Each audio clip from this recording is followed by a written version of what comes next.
أشهد أن محمد رسول الله۔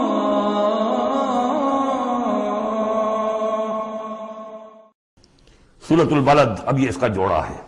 بسم اللہ الرحمن الرحیم۔ لا اقسم بہذا البلد، یہ میں نے نہیں وضاحت کی آپ کے سامنے، یہ لا اقسم کیوں ہے؟ لا اقسم، لا اقسم بیوم القیامہ، لا اقسم بالنفس اللوامہ، فلا اقسم بالشفق واللیل وما وسق۔ یہ لا جو ہے نافیہ نہیں ہے، یہ لا ہے اس معنی میں تم جو کہہ رہے ہو غلط ہے، میں قسم کھاتا ہوں قیامت کے دن کی۔ اسی طرح تمہارے دماغ میں جو بیٹھا ہوا غلط نہیں، جیسے کہ انگریزی میں may I swear by the day of judgment، لیکن ہوتا کیا ہے انگریزی میں may کے بعد کاما لگ جاتا ہے تو آپ کو پتہ چل گیا یہ علیحدہ ہے، لیکن عربی میں یہ قومیں وغیرہ ہے نہیں۔ تو لا اقسمو میں نہیں قسم کھاتا، یہ نہیں ہے، نہیں قسم ہے مجھے قیامت کے دن کی، نہیں قسم ہے مجھے اس شہر کی۔ کون سا شہر؟ مکہ مکرمہ۔ کیوں؟ یہ ابھی بات میں واضح ہو جائے گی۔ وَأَنْتَ حِلٌّ بِهَذَا الْبَلَدِ، اور اے نبی آپ حلال کر لیے گئے ہیں اس شہر میں۔ اور کچھ لوگوں نے ترجمہ کیا ہے آپ کے لیے حلال ہو جائے گا یہ شہر، یعنی یہ کہ ایک وقت آئے گا کہ اس شہر میں خونریزی کرنا آپ کے لیے اس کی اجازت ہو جائے گی، حالانکہ یہ جو ہے بلد الحرام ہے۔ گویا کہ فتح مکہ کے دن کچھ نہ کچھ تو وہاں پہ آخر خونریزی ہوئی ہے، بہت کم، منیمم ہوئی تو ہے، لیکن یہ کہ میرے نزدیک وہ مفہوم نہیں، مفہوم پہلا ہے۔ آپ کو حلال کر لیا گیا ہے، اس وقت آپ کی عزت نفس پہ حملے ہو رہے ہیں، آپ کو ستایا جا رہا ہے، آپ کو تکلیفیں دی جا رہی ہیں، آپ جھیل رہے ہیں۔ دیکھیے ایک تو یہ شہر ہے وادی غیر ذی زرع جس میں کچھ پیدا ہی نہیں ہوتا، وہاں کی زندگی ویسے ہی مشقت والی زندگی تھی، اس کے اوپر to add fuel to fire, اے نبی آپ پر اب یہ جو مشقت پڑی ہوئی ہے کہ آپ دعوت حق کے ضمن میں جو مشقتیں جھیل رہے ہیں، تو ہم اس کی قسم کھا گئے۔ لا اقسم بہذا البلد وانت حل بہذا البلد ووالد وما ولد، اور تیسری قسم والد اور اولاد۔ یہ ایک اور مشقت ہے جو انسان پر ہے، اولاد کا پالنا، پروان چڑھانا، پرورش کرنا، کتنا بڑا بوجھ۔ یہ قسمیں کھا کر کیا کہا؟ لقد خلقنا الانسان فی کبد، ہم نے انسان کو محنت و مشقت ہی میں پیدا کیا ہے۔ یہ گویا کہ اس کے ساتھ جوڑ لیجئے، یا ایھا الانسان انک کادح الی ربک کدحا فملاقیہ۔ تو میں نے اس وقت بھی عرض کیا تھا غالب کے جو دو اشعار ہیں، قید حیات و بند غم اصل میں دونوں ایک ہیں، بہت سے پہلے آدمی غم سے نجات پائے کیوں؟ مشقت تو یہاں ہر ایک کے لیے، محنت ہے، مشقت ہے، تکلیف ہے، مسائل ہیں، پریشانیاں ہیں، کوفت ہے، ہر شخص کے لیے۔ بس ذرا سا فرق ہے، کوئی ایئر کنڈیشن کمرے میں بیٹھا ہوا ہے لیکن چین نہیں ہے، ایئر کنڈیشن کمروں کے اندر مخملی گندیلوں پر نیند نہیں آ رہی ہے۔ کوئی شخص ہے کہ جس کو مشقت جو ہے جسمانی ہے، کسی کی مشقت جو ہے وہ نفسیاتی ہے، مشقت ہے۔ لقد خلقنا الانسان فی کبد، یہاں کوئی بھی اس کبد سے، اس مشقت سے مستثنا نہیں ہے۔ قید حیات و بند غم اصل میں دونوں ایک ہیں، موت سے پہلے آدمی غم سے نجات پائے کیوں؟ لیکن وہاں سورہ انشقاق میں اس سے اگلا بڑھ رہا ہے کہ ہم تو گھبرا کے یہ کہتے ہیں کہ مر جائیں گے، مر کے بھی چین نہ پایا تو کدھر جائیں گے، مرنے کے بعد پھر کھڑے ہونا ہے اللہ کے حضور میں جا کر۔ فملاقیہ یا ایھا الانسان انک کادح الی ربک کدحا فملاقیہ فاما من اوتی کتابہ بیمینہ۔ اب یہ وہاں پر مسئلہ ہو جائے گا۔ تو انسان کے لیے مشقت اور محنت جو ہے یہ اس کا مقدر ہے۔ ووالد وما ولد لقد خلقنا الانسان فی کبد ایحسب ان لن یقدر علیہ احد۔ اس محنت و مشقت میں جو انسان پڑے ہوئے ان کے تمرد کا حال دیکھو، ابو جہل کو دیکھو اکڑا ہوا ہے۔ اگر ان کے لیے دنیا میں آسانیاں ہوتی تو یہ کیا کرتے، کیا ستم ڈھاتے، کیا بغاوتیں کرتے؟ کیا انسان یہ سمجھتا ہے کہ اس کے اوپر کوئی قابو نہیں پائے گا؟ یقول اہلکت مالا لبدا، یہ اب ان کا کلچر ہے، بڑے فخر سے کہتا ہے میں نے تو بڑا ڈھیروں مال جو ہے شیخی مارتا ہے، میں نے ہلاک کر دیا، میں نے کھانے کھلائے، غریبوں کو کھلائے۔ یہ بھی ان کی مسابقت رہتی تھی ان میں جو لوگ تھے۔ اب ابو جہل کا بھی قول یہی ہے نا، جب اس سے پوچھا گیا کہ کیا تمہارے خیال میں محمد جھوٹے صلی اللہ علیہ وسلم، انہوں نے کہا نہیں ان کا بھی جھوٹ نہیں بولا۔ پھر تم کیوں نہیں ان پر ایمان لاتے؟ کہ بھائی بات یہ ہے ہمارا ان کا مقابلہ تھا، بنو ہاشم کا اور ہمارے خاندان کا۔ انہوں نے کھانے کھلائے، ہم نے ان سے بڑھ کر کھلائے، انہوں نے اور خدمت کی، حجاج کی، ہم نے ان سے بڑھ کر کی۔ ابھی تک تو ہم کندھے سے کندھا جوڑے چلے آ رہے ہیں، اب اگر ہم ان کی نبوت مان لیں تو ہم تو ہمیشہ کے لیے غلام ہو جائیں گے، یہ صورت مجھے گوارا نہیں۔ Give the devil his due، اس نے بالکل صحیح بات کہی، جھوٹا میں نہیں سمجھتا محمد کو صلی اللہ علیہ وسلم۔ کتنا اخلاقی روب تھا حضور کا اس پر، وہ ہم پڑھ لیں گے آگے چل کر جب سورہ علق ہم پڑھیں گے، وہ بعد میں اسی وقت کے لیے موضوع ہے۔ تو وہ شیخی مارتے تھے، میں نے اتنا مال ہلاک کر دیا، اتنا خرچ کیا، اتنا غریبوں میں لٹایا۔ اَيَحْسَبُ أَن لَّمْ يَرَهُ أَحَدٌ، کیا اس کا گمان ہے اسے کسی نے دیکھا نہیں ہے؟ اگر تو واقع تم اسے نیکی کی تھی تو جس کے لیے نیکی کی تھی اس نے تو دیکھ لیا ہے، بیان کیوں کر رہا ہے؟ اگر اللہ کو راضی کرنے کے لیے کوئی کیا تھا تو اس کے تو علم ہے۔ أَلَمْ نَجْعَل لَّهُ عَيْنَيْنِ، کیا ہم نے اس کو دو آنکھیں نہیں دی؟ وَلِسَانًا وَشَفَتَيْنِ، اور زبان دی اور دو ہونٹ دیے۔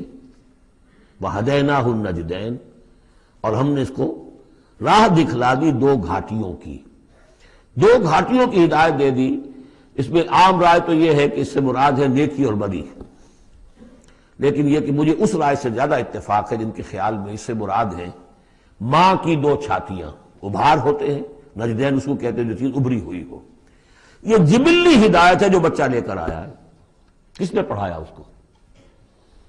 کس نے یہ سکھایا ہے اس کو کہ جاؤ چوسو اور تمہارے اندر دودھ آ جائے گا، تمہیں جو ہے غذا مل جائے گی؟ یہ ہدایت ہے اللہ کی، وہ میں نے اس کہتے جبلی ہدایت۔ الذی خلق فسوی والذی قدر فہدی، یہ ہدایت تو وہ لے کے آیا بچہ، اسے معلوم میری غذا کہاں ہے۔ اس کی ماں میں، اس کے منہ میں جاتا ہے ماں کا دودھ اور وہ اس کو چوستا ہے اور پیتا ہے، کہیں سے سیکھ کر آیا ہے، کوئی ٹریننگ اس کو دی گئی۔ وَهَدَيْنَاهُ النَّجْدَيْنِ، بہرحال دونوں معنی آپ ذہن میں رکھیے۔ فَلَقْتَحَمَ الْعَقَبَةَ، لیکن وہ گھاٹی کو عبور نہ کر سکا۔ گھاٹی کون سی ہے بھائی؟ وَمَا أَدْرَاكَ مَا الْعَقَبَةُ، جانتے ہو وہ گھاٹی کون سی ہے؟ فَكُّ رَقَبَةٍ، کسی گردن کا چھڑا دینا، آزاد کر دینا، کسی غلام کو آزاد کرا دینا اپنا مال خرچ کر کے، یا کسی مقروض کا قرضہ ادا کر دینا اپنے مال سے۔ او اطعام فی یوم ذی مسغبہ، یا کھانا کھلا دینا بھوک کے دن جبکہ اپنے بھی لالے پڑے ہوئے ہوں، قحط کا عالم ہو، اور آدمی کو نظر آ رہا ہو کہ میرا اپنا سٹور بھی جو ہے گندم کا ختم ہو رہا ہے، پھر بھی کھانا کھلائے بھوکے کو۔ یتیماً ذا مقربۃ، اس یتیم کو کہ جو قرابت دار بھی ہے، بھتیجا ہے، بھانجا ہے۔ او مسکیناً ذا متربہ، یا وہ محتاج جو مٹی میں رل رہا ہے۔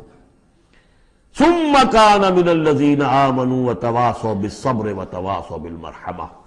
دیکھیے یہ ہے وہ فلسفہ جو سورہ حدید میں آیا تھا، اب اچھی طرح سمجھ لیجئے۔ اس میں سے انسان کا اس گھاٹی میں سے نکل جائے گا تو آگے رستہ صاف ہے۔ وہ اصل جو بریک لگا ہوا ہے وہ مال کی محبت کا ہے، اس کو کھولو گے پھر گاڑی چلاؤ، چلے گی گاڑی۔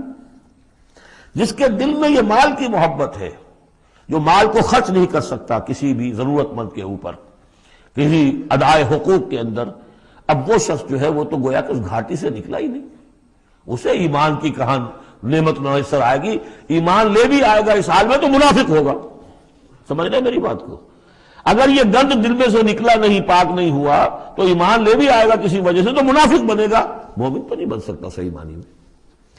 اس گندگی کو دور کرو، جیسا کہ ہم نے وہاں پڑھا تھا، اعلموا ان اللہ یحیی الارض بعد موتها قد بینا لکم الآیات لعلکم تعقلون ان المصدقین والمصدقات واقرضوا اللہ قرضا حسنا یضاعف لهم ولهم اجر کریم والذین آمنوا باللہ ورسلہ، یہ منزل طے کر کے اگر ایمان لایا ہے انسان تو اولئک هم الصدیقون والشہداء، وہ ان کے مراتب عالیہ کھلے ہوئے ہیں، ادھر جاؤ یا ادھر جاؤ اپنی استاد طبع اور مزاج کے مطابق۔ یہاں بھی وہی ہے، پہلے یہ کام کیے ہوں فلقتحم العقبہ، اگر اس گھاٹی کو عبور کر لے، اور گھاٹی کون سی ہے؟ فک رقبۃ او اطعام فی یوم ذی مسغبۃ یتیما ذا مقربۃ او مسکینا ذا متربہ ثم کان من الذین آمنوا وتواصوا بالصبر وتواصوا بالمرحمہ۔ زمین کے اندر سے یہ گند آپ نے نکال دیا، شوریلی زمین کے اندر جو بھی تھا اس کو صاف کر کے اب بیج ڈالیے ایمان کا۔ ثم، یہ زمین تیار ہو گئی ہے، اب بیج ڈالیے۔ ثم کان من الذین آمنوا، پھر ہوا وہ ان لوگوں میں شامل کہ جو ایمان لائے اور تواصوا بالصبر و تواصوا بالمرحمہ. یہ مضمون یہاں آ گیا ہے، والعصر ان الانسان لفی خسر الا الذین آمنوا وعملوا الصالحات وتواصوا بالحق وتواصوا بالصبر. اور یہاں پہ ترتیب بدلی ہوئی ہے، وہاں ایمان کے بعد عمل صالح یا عمل صالح کے بعد ایمان ہے، وہاں تواصی بالحق کے بعد تواصی بالصبر ہے، یہاں تواصی بالصبر پہلے ہے، تواصی بالمرحمہ بعد میں ہے. تو اس میں تقابل سے بہت سے جو حقائق ہیں وہ کھلتے ہیں. اب وقت تیزی سے ختم ہو رہا ہے. ثم کان من الذین آمنوا وتواصوا بالصبر وتواصوا بالمرحمہ. اگر اس گھاٹی کو عبور کر کے آدمی آئے اور پھر وہ ایمان لانے والوں میں شامل ہو تو پھر اس کا معاملہ اولئک هم الصدیقون والشہداء عند ربہم. اولئک اصحاب المیمنہ، یہ ہوں گے میمنہ والے، داہنے والے. وہ داہنے والے ہم پڑھ چکے ہیں سورہ واقعہ میں بھی، فاصحاب الیمین ما اصحاب الیمین واصحاب الشمال ما اصحاب الشمال فالسابقون السابقون کنتم ازواجا ثلاثا، تین گروہوں میں تم تقسیم ہو جاؤ گے. پھر یہ بھی ہو سکتا ہے ان کو جو اعمال نامے دیے جائیں گے داہنے ہاتھ میں دیے جائیں گے، ان کو جو اعمال نامے تھمائے جائیں گے وہ بائیں ہاتھ میں تھمائے جائیں گے. اولئک اصحاب المیمنہ. ویسے یمن کا لفظ آتا ہے خوش بختی کے لیے، تو یہ خوش بخت لوگ ہیں، یہ کامیاب ہو گئے، یہ رشد اور سعادت کی منزلوں کو پا گئے، یہ فوز اور فلاح تک پہنچ گئے. والذین کفروا بآیاتنا، اور جو لوگ ہماری آیات کا انکار کریں گے، ہم اصحاب المشأمہ، وہ ہوں گے کم بختی والے، وہ ہوں گے شومی قسمت. وہ آسمان وہ ہم نے جو وہاں پہ پڑھا تھا، یہ مشأمہ جو ہے تو یہ ہوں گے کم بختی والے. علیہم نار موصدہ، ان پر آگ بند کر دی جائے گی. یعنی ایک وہ ہے آگ کہ جس کا باہر نکل رہے ہیں، لپٹیں نکل رہی ہیں، ایک یہ کہ بند کر دیا جائے تو ساری حرارت اندر ہی اندر رہے، گویا کہ جیسے دم پخت کہتے ہیں آپ، پوری کی پوری جو ہے ان کے اوپر آگ موند دی جائے گی. علیہم نار موصدہ. اللہ تعالی ہمیں اس سے بچائے اور ہمیں اللہ تعالی اپنی شان غفاری اور شان رحیمی کی طفیل ہمیں اصحاب جنت میں داخل فرمائے.